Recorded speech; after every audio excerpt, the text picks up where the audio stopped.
les Puget, l'avenue Jean Écart, l'avenue Giono, le cimetière, l'extension du cimetière pour 1,6 million. Donc il y avait 5 millions à peu près qui étaient là. On rentre en... C'était en 2011. 2011, on ne va pas venir à grand-chose. Et alors ils nous refont tous les appels d'offres qu'on avait fait pour faire l'avenue Saint-Exupéry, tout ça. Non, c'est pas terrible. Ils en refont. Alors ça dure 1 an. On refait l'appel d'offres, c'est long. La deuxième année, il n'y avait pas beaucoup de sous. Bon, finalement, la troisième année, presque on s'est battu, quoi. On a dit maintenant, ça suffit. Donc ils nous ont fait l'avenue Saint-Exupéry, comme elle est là, avec le vélo qui vient en sens contraire. Alors cette piste cyclable, elle est magnifique, parce qu'elle part dans le bas, il n'y a rien, il arrive en haut, il n'y a plus rien. Mais la loi dit, lorsqu'on fait une route maintenant, il faut impérativement faire des trottoirs d'une largeur importante, faire la piste cyclable pour les modes doux.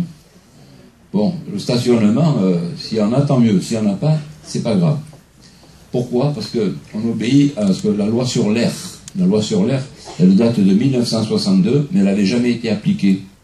La loi sur l'air, c'est la base de ce qu'on appelait les plans de déplacement urbain, où il fallait exclure les voitures des centres-villes. Alors pour les exclure, il fallait donner la priorité au transport en commun. Vous voyez? Mais pour exclure les voitures maintenant, je crois qu'il faut tuer les conducteurs, parce que la voiture, c'est le premier espace de liberté qui nous reste, à nous, les citoyens. Alors qu'on fasse des voitures électriques ou des voitures à pédales, tout ce qu'on veut, mais la voiture, on ne pourra pas la perdre. D'ailleurs, regardez ce qui se passe avec PSA, Renault, les trucs français. Et lorsqu'il y a eu la crise, normalement on aurait pu profiter de dire, tiens, nos constructeurs automobiles se cassent la gueule, on va les laisser comme ça, il n'y aura plus de voitures, on ne prendra que les transports en commun. La première chose qui a eu lieu, c'est de donner de l'argent aux constructeurs de voitures pour qu'ils ne coulent pas.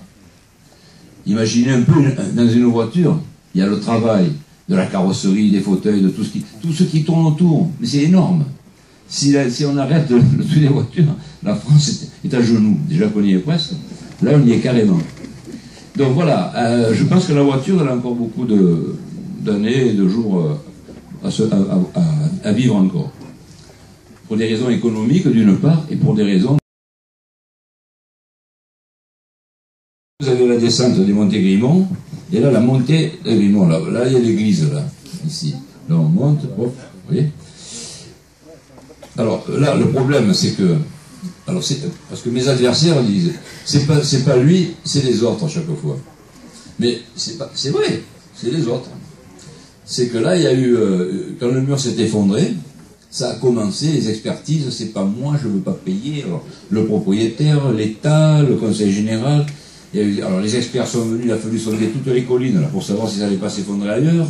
Et ça a mis alors après, quand ça rentre dans le truc judiciaire, les experts, ils rendent leur truc, il y a le contre-expert, il y a le ci, et puis hop. Alors, il y a pas longtemps, ça fait 13 ans que ça dure, ça. C'est tombé finalement, c'est le conseil général qui était le coupable. Parce qu'en 1800 et quelques, ils avaient trouvé qu'il y avait un mur pavé. Donc c'était le conseil général qui l'avait fait, il avait mis 2 pierres pour le mec, et maintenant il dit c'est ta faute, il faut tout refaire. Donc le conseil général a dit bon, on va le faire.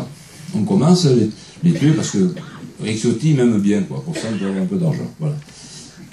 Mais il y a une personne qui a dit alors mais moi je veux pas qu'on trouve mon truc, parce que parce qu'il faut faire un mur épinglé, c'est-à-dire passer sous les propriétés avec des trucs, je sais pas comment ça s'appelle.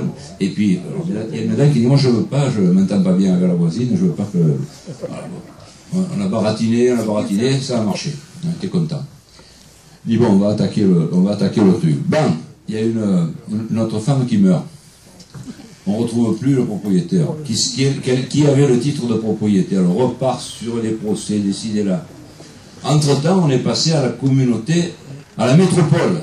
Et la route départementale 118, la corniche Fanestock, est devenue la RM 118, route métropolitaine 118. Donc, c'est le conseil général a passé le bébé à la métropole, et maintenant c'est vous qui allez le faire.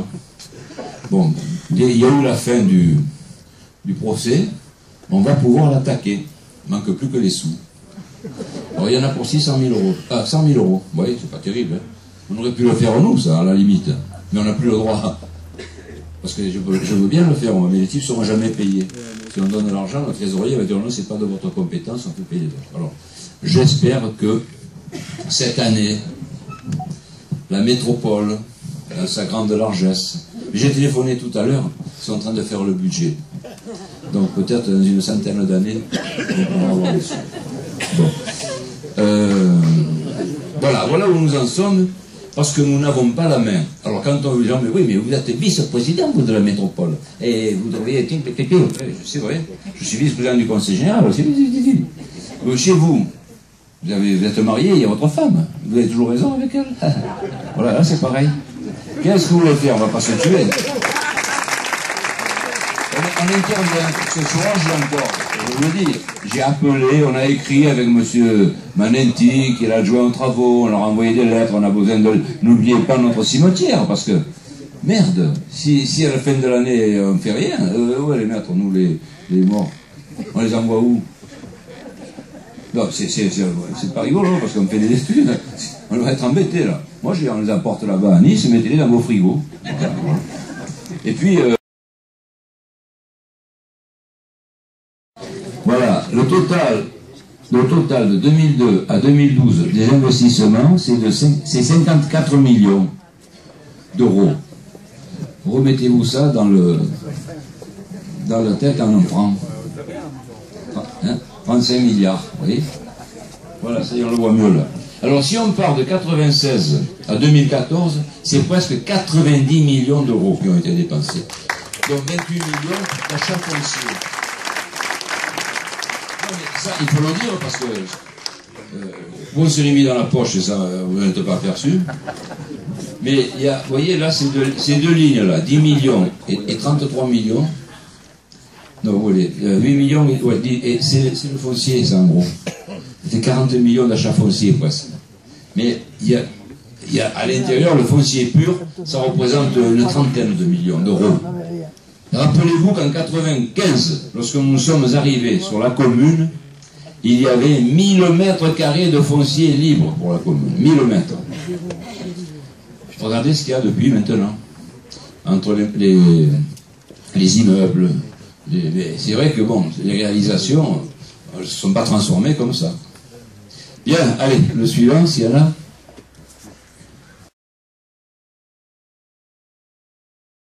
Un truc là. Pourquoi?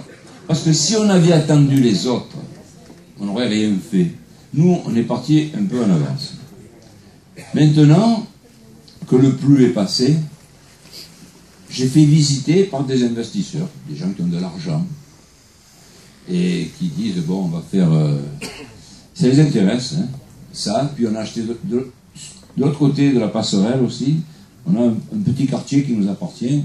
On va faire, vous verrez après, quelque chose d'important et d'intéressant. Parce que pour l'instant, nous étions bloqués par la SNCF, RFF, qui ne savait pas où allait passer la troisième voie, où allait passer la ligne nouvelle, l'ancienne ligne, celle du milieu. Donc on était... La preuve, c'est que le Méditerranée, qui était condamné à mort, les gens qui voulaient vendre, ils ne pouvaient jamais vendre parce qu'ils étaient frappés d'alignement. On a acheté des appartements, on les a achetés, on les loue, ça loupait l'emprunt. Vous voyez, c'est pas de la mauvaise gestion quand même. Et puis un jour, on le fera disparaître. Je ne sais pas qui on le donnera, mais voilà. Donc, ce parking de délestage, à quoi ça sert? Ça s'appelle des parkings de dissuasion. Parce qu'au départ, on voulait faire une gare multimodale. Mais comme Nice va faire la sienne au niveau du Mine, il serait ridicule de dire on fait une gare multimodale à Saint-Laurent, une à Nice, une à Cagnes. Peut-être qu'ils la feront à Cagnes parce que Cagnes, pas pareil. Mais nous on est raisonnables. Nous sommes raisonnables.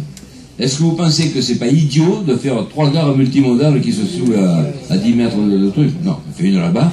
Mais on fait quand même un parking de dissuasion parce que le train va s'arrêter à Saint-Laurent, je suppose.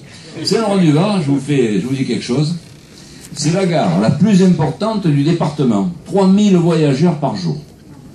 Et la première fois où la SNCF vient discuter avec nous, parce que ça fait 15 ans qu'on parle, hein, qu'ils viennent tous les 2-3 fois par an nous dire où ils en sont. parce qu'ils changent souvent.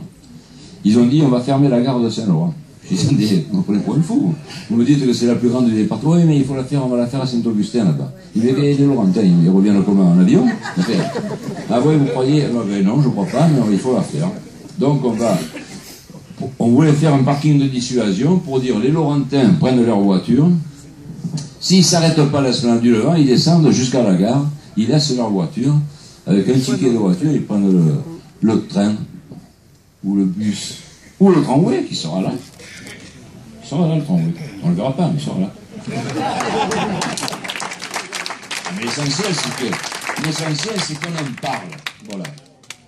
Parce que je me suis aperçu que pour être un bon politique, il faut parler de choses, même quand on ne connaît pas, et il faut dire « je ferai ». On m'a dit « mais tu ne parles pas de projets ». J'ai dit « mais les projets, je ne peux parler que des projets que je peux faire. Je ne peux pas faire des... Qu'est-ce que vous voulez que je vous dise? On n'a pas les sous. Vous voulez des projets? Alors, je vais vous expliquer.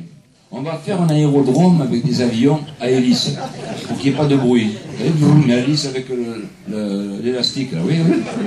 Donc on pourra faire des petits sauts, mais ça sera sympa, vous verrez, croyez-moi.